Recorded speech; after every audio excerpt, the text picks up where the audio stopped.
শুকরিয়া।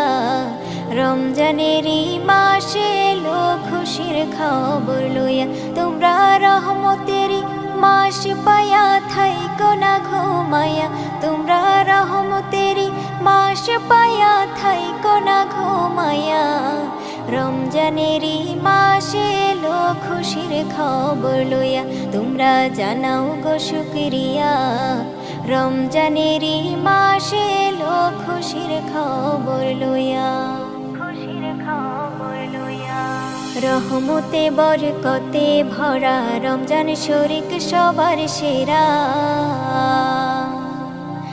রহমতে বরকতে ভরা রমজান শরীক সবার সেরা। হায়রে বছর ঘুরে আসলো আবার মাগফিরাত লইয়া, হায়রে বছর ঘুরে আসলো আবার মাগফিরাত